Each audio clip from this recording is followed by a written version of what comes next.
وعلى عباد اللہ الصالحین اجمعین الی یوم الدین۔ گرامی قدر برادران اسلام،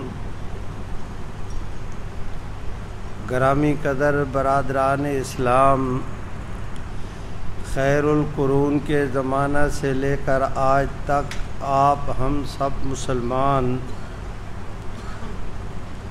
اپنے بچوں کو چھوٹے بچوں کو دین اسلام کی بنیادی تعلیمات، ضروری عقائد، کلمہ، نماز جنازہ، دعائے قنوت وغیرہ یہ چیزیں گھر پر سکھلاتے ہیں۔ انہی چیزوں میں سے ایک ایمان مفصل ہے اور ایک ایمان مجمل۔ یہ جو ایمان مفصل ہے، آمنت باللہ وملائکتہ وکتبہ ورسلہ والیوم الآخر، آخر تک اس میں اسلام کے 7 بنیادی عقائد کا ذکر کیا گیا ہے کہ ان عقائد کو مانے بغیر، یہ 7 عقیدے رکھے بغیر کوئی آدمی مسلمان نہیں ہو سکتا۔ مسلمان ہونے کے لیے ضروری ہے کہ ان 7 عقائد کا زبان کے ساتھ اقرار کرے اور دل کے ساتھ اس کی تصدیق کرے۔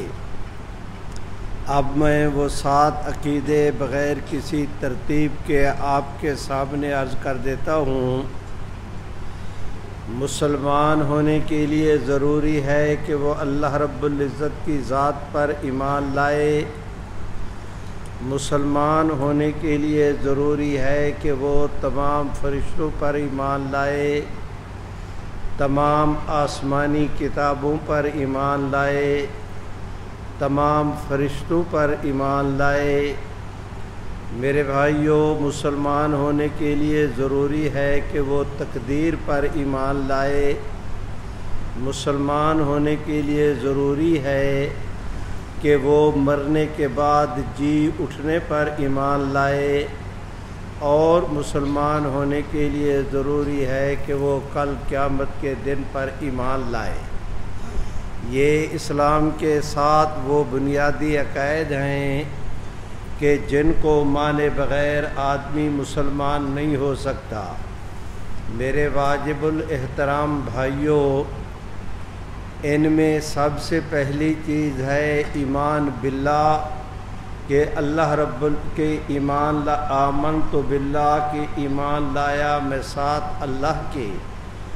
ہمارے ائمہ علم الکلام نے اس کی تھوڑی سی وضاحت دی، اور وہ وضاحت یہ کہ ایمان باللہ کا معنی یہ ہے، اللہ رب العزت کی ذات پر ایمان لانے کا معنی یہ ہے کہ وہ زبان سے اقرار کرے، دل سے تصدیق کرے اس امر کی کہ اللہ رب العزت اپنی ذات اور صفات میں وحدہ لا شریک ہے۔ اسی طرح ایمان بالرسل، کہ تمام رسولوں کو پر ایمان لائے، اس کی بھی ہمارے ائمہ علم الکلام نے وضاحت دی کہ ایمان بالرسل کا معنی یہ کہ وہ زبان سے اقرار کرے اور دل سے تصدیق کرے۔ اقرار باللسان و تصدیق بالقلب، وہ تصدیق کرے اس بات کی آدم علیہ السلام سے لے کر سیدنا عیسیٰ علیہ السلام تک تمام انبیاء علیہم السلام کو اللہ رب العزت کا نبی اور رسول ماننا کافی ہے۔ محمد عربی صلی اللہ علیہ وسلم کو اللہ رب العزت کا آخری نبی ماننا ضروری ہے۔ اگر کوئی آدمی سیدنا آدم علیہ السلام سے لے کر رحمت عالم کی ذات تک یہ کہتا ہے کہ میں ایمان لاتا ہوں تمام اللہ کے نبیوں اور رسولوں پر، لیکن حضور پر ایمان لانے کے باوجود اگر وہ حضور علیہ الصلاۃ والسلام کو آخری نبی نہیں مانتا تو اس کا ایمان بالرسل مکمل نہیں۔ میرے بھائیوں، جس طرح اللہ رب العزت کو وحدہ لا شریک ماننا ضروری ہے، اسی طرح محمد عربی صلی اللہ علیہ وسلم کو اللہ رب العزت کا آخری نبی ماننا بھی ضروری ہے۔ اگر اس کے بغیر آدمی مسلمان نہیں ہو سکتا۔ اس کی بہت ساری تفصیل ہے، لیکن آج کی مجلس میں ان تفصیلات میں جائے بغیر نتیجے کی بات عرض کرتا ہوں کہ سیدنا صدیق خود رحمت عالم صلی اللہ علیہ وسلم کے آخری زمانہ حیات میں 4 افراد نے جھوٹے طور پر نبوت کے دعوے کا اعلان کیا۔ ان میں ایک مسیلمہ کذاب تھا، ایک طلحہ اسدی تھا، ایک اسود انسی تھا، اور ایک عورت تھی جس کا نام سجا تھا۔ میرے بھائیوں، حضرت فیروز دہلوی کو بھیج کر اپنے آخری زمانہ حیات میں پیغمبر اسلام نے اسود انسی کو انجام تک پہنچایا۔ رہا مسیلمہ کذاب تو سیدنا صدیق اکبر نے آپ صلی اللہ علیہ وسلم کے بعد آپ کی خلافت اور منصب سنبھالتے ہوئے اس کے خلاف جو ابتدائی طور پر صدیق اکبر نے کام سر انجام دیے، ان کاموں میں ایک یہ بھی تھا کہ مسیلمہ کذاب کے خلاف سیدنا صدیق اکبر نے فیصلہ کن مارکا بپا کیا۔ اللہ نے امت کو سرخ رو کیا اور مسلمہ اپنے انجام بد سے دوچار ہوا۔ میرے بھائیوں، وہ دن جائے، آج کا دن آئے جب کبھی کہیں کسی اسلامی ملک میں کسی بھی بد نصیب نے جھوٹی نبوت کا دعویٰ کیا، حضور سرور کائنات صلی اللہ علیہ وسلم کی امت نے ایک لمحہ، ایک سانس ضائع کیے بغیر اس کے متعلق موقف اختیار کیا کہ یہ شخص اور اس کے ماننے والے مسلمان نہیں۔ میرے بھائیوں، میں بہت ہی اختصار کے ساتھ 2-4 منٹوں میں عرض کرتا ہوں کہ ان جھوٹے مدعیان نبوت میں آپ کے ہمارے اس خطہ میں جس وقت یہ متحدہ ہندوستان تھا تو مشرقی پنجاب میں گرداسپور کا ضلع بٹالہ کی تحصیل امرتسر کے قریب، بٹالہ امرتسر سے کے قریب قادیان کی بستی ہے۔ وہاں پر اس بد نصیب جس کا نام ملعون قادیاں تھا، اس نے جھوٹی نبوت کا دعویٰ کیا۔ صرف جھوٹی نبوت کا دعویٰ نہیں کیا، اپنے آپ کو محمد الرسول اللہ کہا، اور یہ بھی کہا کہ محمد عربی صلی اللہ علیہ وسلم نے دنیا کے اندر 2 دفعہ آنا تھا۔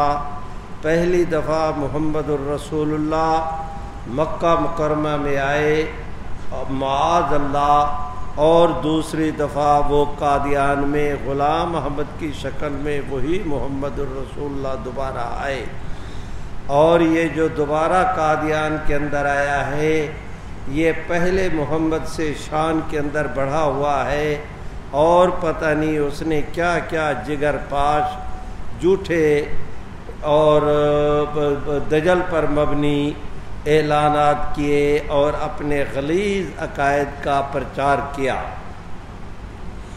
میرے بھائیوں، اس وقت کی ہماری دینی قیادت نے قادیانی فتنہ سے متعلق متفقہ طور پر وہ کلکتہ سے لے کر بمبئی تک اور بمبئی سے لے کر کراچی تک اور کراچی سے کابل اور کابل سے کوئٹہ تک اس پورے خطے کے مسلمانوں نے متفقہ موقف اختیار کیا اپنے علماء کی قیادت میں کہ ملعون قادیاں اور اس کے ماننے والوں کا اسلام اور اہل اسلام کے ساتھ کوئی تعلق نہیں۔ میرے بھائیوں، ہم دیکھتے ہیں کہ آگے چل کر بہاولپور، بھاگلپور، مدراس، الہ آباد، ماریشس وغیرہ ان ممالک کے ہائی کورٹ اور سپریم کورٹ تک کی عدالتوں نے فیصلے دیے اور بالکل وہی جو علماء کرام نے کہا کہ قادیانیوں کا اسلام اور اہل اسلام سے کوئی تعلق نہیں۔ میرے بھائیوں، ان حضرات علماء کرام کے فیصلے کو آج 150 فتوے کو آج 150 سال کا عرصہ ہوا چاہتا ہے۔ میں آپ دوستوں کے سامنے کس گنہگار زبان سے اس کریم کے کرم کا شکر ادا کروں کہ آج سے 2 ہفتے پہلے جنوبی افریقہ کا ایک ملک مالی ہے، اس مالی میں قادیانیوں سے متعلق کیس ان کے سپریم کونسل کے اندر گیا۔ برادران ادھر سے قادیانی آئے، ادھر سے مسلمان آئے، انہوں نے بھی دلائل دیے، انہوں نے بھی دلائل دیے، اور پھر اس کریم کے کرم کو دیکھیں۔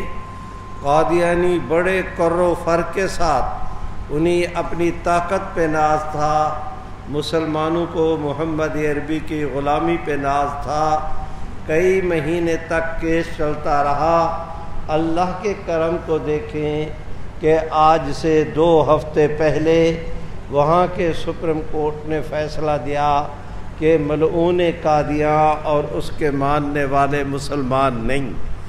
حضرات گرامی، آج سے 150 سال پہلے امت کے ان اکابر نے، وہ کتنے بیدار مغز لوگ تھے کہ سونے کے حروف سے ایسے انہوں نے معتدل فیصلہ دیا، اتنا مبنی بر حق اور مبنی بر انصاف اور عدل، ایسے طور پر فیصلہ دیا کہ قادیانیت سے متعلق اس 150 سالہ جد و جہد میں جہاں بھی قادیانیت کا مسئلہ پیش ہوا، تمام تر عدالتوں نے واضح طور پر کہا کہ مرزا قادیانی اور اس کے ماننے والے مسلمان نہیں۔ آپ بھی مل کے کہہ دیں کہ وہ مسلمان نہیں، بلند آواز سے کہ وہ مسلمان میرے بھائیوں، میں آپ حضرات سے گزارش کرتا ہوں، ہمارے پاکستان کی پارلیمنٹ نے آج سے 48 سال پہلے، یعنی پارلیمنٹ نے جناب بھٹو صاحب کے زمانہ میں فیصلہ دیا تھا 1974 میں۔ آج آپ اور میں بیٹھے ہیں 2022 میں۔ یہ ایک آدھ دن کی بات نہیں، نصف صدی کی بات ہے۔ ایک آدھ دن کی بات نہیں، نصف صدی کی بات ہے۔ اس زمانے میں جناب بھٹو صاحب پرائم منسٹر تھے، ان کے بعد جنرل ضیاء صاحب آئے، ان کے بعد جنیجو صاحب، ان کے بعد پھر ضیاء صاحب کے بعد پھر محترمہ آئی، پھر محترم آئے۔ میرے بھائیوں، اس کے بعد پھر محترمہ آئیں، پھر محترم آئے، اور ان کے بعد آپ حضرات جانتے ہیں کہ جناب معین قریشی، جمالی صاحب، جتوئی صاحب، پتہ نہیں کون کون بندگان خدا آتے رہے۔ پرویز مشرف صاحب بھی آئے، زرداری صاحب بھی آئے، گیلانی صاحب بھی آئے، اس کے بعد پھر میاں صاحب بھی آئے، جناب خاقان عباسی بھی آئے۔ آج سے کچھ عرصہ پہلے ایک صاحب بھی تشریف لائے تھے، آج کل بھی ایک صاحب تشریف لائے ہوئے ہیں. یہ 48 سال کے پیریڈ میں نہ کسی کے متعلق ہلکا جملہ کہہ رہا ہوں، نہ میں کسی کی اہانت کر رہا ہوں.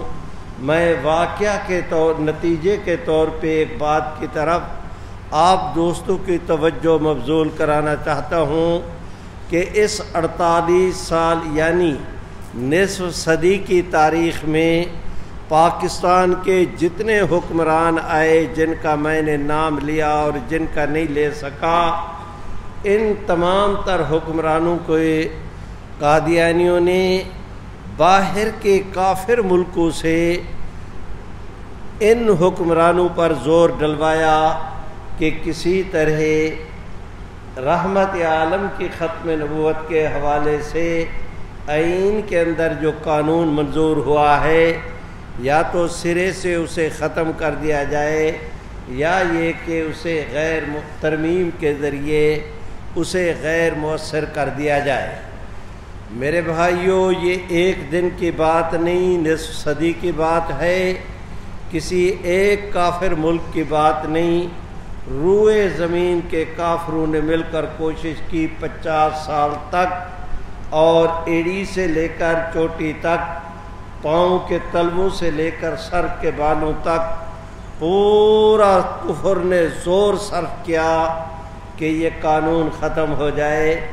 میرے بھائیوں، ختم کرنا تو درکنار، اللہ کے فضل سے آج تک اس کی زیر اور زبر میں بھی فرق نہیں کرا سکے. میں اس تسلسل کے تناظر میں آپ حضرات سے جو گزارش کرنا چاہتا ہوں وہ یہ کہ اس کے لیے مسلسل جد و جہد کی ضرورت تھی، اور الحمدللہ امت مسلمہ نے اپنا فرض ادا کیا اور بہادروں کی طرح کیا. پچھلے سال یعنی 2020 کے آخر یا 2021 کے اوائل میں یورپی یونین نے قرارداد منظور کی کہ قادیانیت سے متعلق قوانین پر نظر ثانی کی جائے اور تحفظ ناموس رسالت کا قانون ختم کیا جائے. ہمیں پتہ چلا راول پنڈی لیاقت باغ میں، مینار پاکستان لاہور، ملتان کے قلعہ کوہنہ قاسم باغ کے سٹیڈیم میں اتنے بڑے اجتماعات ہم نے منعقد کیے. میں آپ حضرات سے گزارش کرتا ہوں کہ ایک حساس ادارے کے سب سے بڑے افسر نے ہمارے ایک بزرگ عالم دین کے سامنے دو بدو گفتگو کرتے ہوئے فیس ٹو فیس یہ اعتراف کیا کہ ہمارے ریکارڈ کے مطابق آج تک ملتان کی تاریخ میں اتنا بڑا مذہبی اجتماع کبھی منعقد نہیں ہوا جتنا اللہ نے ختم نبوت کے نام پہ جمع کر دیا. میرے بھائیوں، ان اجتماعات کے نتیجے میں حق تعالی نے نقد نتائج ہماری جھولی میں ڈالے. کل جو یورپی یونین کہتی تھی کہ یہ قانون ختم کرو، ان اجتماعات کے بعد ایسے طور پر قدرت حق نے ان کے اوپر ہیبت طاری کی، ان کی زبانیں ایسی گنگ ہوئی، ان کے سانس ایسے بند ہوئے، ان کی آنکھیں ایسی پتھرائیں کہ آپ ریکارڈ چیک کر سکتے ہیں کہ ان کانفرنسوں کے بعد 1 سال ہوا چاہتا ہے، آج تک دوبارہ یورپی یونین تو درکنار، روئے زمین کے کسی کافر کو دوبارہ یہ جرأت نہیں ہوئی. سبحان اللہ نہیں کہتے زور سے؟ اللہ آپ کو توفیق دے اور بلند آواز سے. میں آپ کو زحمت نہیں دے رہا، ثواب میں شریک کر رہا ہوں، آپ کی خیر خواہی کی خاطر عرض کر رہا ہوں. مل کے کہہ دے سبحان اللہ. پورے 1 سال میں ایک بھی دنیا کے کافر ملک کو یہ جرأت نہیں ہوئی کہ وہ پاکستان سے یہ مطالبہ کرے کہ تحفظ ناموس رسالت کے قانون کو ختم کر دو۔ اور میں آج آپ حضرات سے گزارش کرتا ہوں کہ ہم اس وقت اس پوزیشن میں ہیں کہ میں آپ حضرات سے یہ گزارش کروں کہ برادران اسلام، دن ہو یا رات، صبح ہو یا شام، گرمی ہو یا سردی، بارش ہو یا آندھی، ہموار راستہ ہو یا نہ ہموار، برابر سے ہم اس سزا کو بلند کرتے رہے۔ اور اللہ نے اس کا نقد نتیجہ دیا کہ انشاءاللہ ثم انشاءاللہ کہ اس قانون کو ختم کرنا تو درکنار، کوئی ختم کرنے کا کوشش کرے گا اللہ اسے ختم کر دے گا، یہ قانون کبھی ختم نہیں ہوں گے۔ میرے بھائیوں، اس کے لیے برابر جد و جہد کی ضرورت ہے، خالصتاً دینی بنیادوں پر، بغیر کسی تحفظ کے، بغیر کسی بھی قسم کے تحفظات کے، خالصتاً دین کا کام سمجھ کر اس کے لیے کوشش کرنے کی ضرورت ہے۔ اور اسی کوشش کے ضمن میں ہر سال ملک میں بڑے بڑے اجتماعات کرنے کا مجلس تحفظ ختم نبوت اعلان کرتی ہے۔ میں گزارش کرتا ہوں آپ حضرات کے کراچی میں جہانگیر پارک میں 1953 کے اندر ایک جلسہ ہوا تھا، پھر 1984 میں نشتر پارک کے اندر ایک جلسہ ہوا تھا، اور اس کے بعد مزار قائد کے سامنے سڑکوں پر اجتماع منعقد ہوتے رہے۔ بلا شبہ وہ بڑے اجتماع تھے، لیکن جسے مثالی کانفرنس کا نام دیا جا سکے وہ کانفرنس بڑے عرصے کے بعد منعقد کرنے کا آپ حضرات کے کراچی کے اندر اعلان کیا ہے۔ اور بائیں طور دوسری تمام تر مذہبی یا سیاسی جماعتیں جب بھی کراچی کے اندر کسی کانفرنس کا اعلان کرتی ہیں، بہت سارے قافلے اور وفود وہ اندرون سندھ سے بسوں ویگنوں کے ذریعے آتے ہیں اور تب جا کر پنڈال کو بھرتے ہیں۔ ہم نے کوشش کی آپ دوستوں کے ایمان، آپ دوستوں کا جذبہ، آپ دوستوں کی حمیت اسلامی اور آپ حضرات کے بے پناہ جوش و ولولہ کو سامنے رکھ کر کہ اندرون سندھ سے قافلے منگوانے کی بجائے کراچی کی ایک ایک مسجد کا دروازہ کھٹکھٹا کر وہاں کے مسلمانوں سے درخواست کریں کہ وہ اس کانفرنس میں خود بھی شریک ہوں، دوستوں کو بھی تیار کریں۔ تو میں کیا توقع رکھوں کہ آپ اس کانفرنس میں شریک ہوں گے؟ بندگان خدا، تم نے میرا آدھا گھنٹہ بھی لیا اور انشاءاللہ ایسے کہتے ہو جیسے حضرت حاجی عبدالوہاب صاحب کے ساتھ کہتے تھے ارادہ کرتے ہیں۔ بھائیو، ارادے کی بات نہیں، تم نے حاجی صاحب کو رخصت کیا، اب پتہ نہیں آپ دوستوں کا میرے متعلق کیا پروگرام ہے۔ تم مہربانی کرو، بات ارادے کی نہیں وعدے کی، بہادروں کی طرح آپ وعدہ کریں اس یقین کے ساتھ کہ ابھی وعدہ کریں گے تو ابھی سے آپ کی نیکی کا میٹر چلنا شروع ہو جائے گا۔ آپ اس کانفرنس میں شریک ہوں گے۔ آپ صرف خود آپ نہیں، دوستوں کو بھی اس کے لیے آمادہ کریں، اس پیغام کو آگے چلائیں۔ یہاں سے جانے کے بعد ہر آپ کا ساتھی اس کانفرنس کا داعی اور مبلغ بن جائے، اس کے چلتے پھرتے آپ اشتہار بن جائیں۔ کوشش کریں اس یقین کے ساتھ کہ اس کے صدقے میں رب کریم کی رحمت بھی ہمیں سینے سے لگائے گی اور کل قیامت کے دن رحمت عالم کی بھی شفاعت نصیب ہوگی۔ کوئی دنیاوی مقصد نہیں، کوئی اس سے سیاسی غرض نہیں، کوئی اس سے اپنے قد کاٹ کی بڑھوتی مقصود نہیں، کوئی اس سے دنیا کمانی مقصود نہیں، خالصتاً ایمان اور عقیدے کی بات ہے کہ جس طرح اللہ رب العزت اپنی ذات اور صفات میں وحدہ لا شریک ہے، خاتم النبیین ہونے میں محمد عربی بھی وحدہ لا شریک ہے۔ 1,24,000 انبیاء علیہ السلام میں سے کسی کے سر پہ اللہ نے ختم نبوت کا تاج نہیں رکھا سوائے محمد عربی صلی اللہ علیہ وسلم کی ذات اقدس کے۔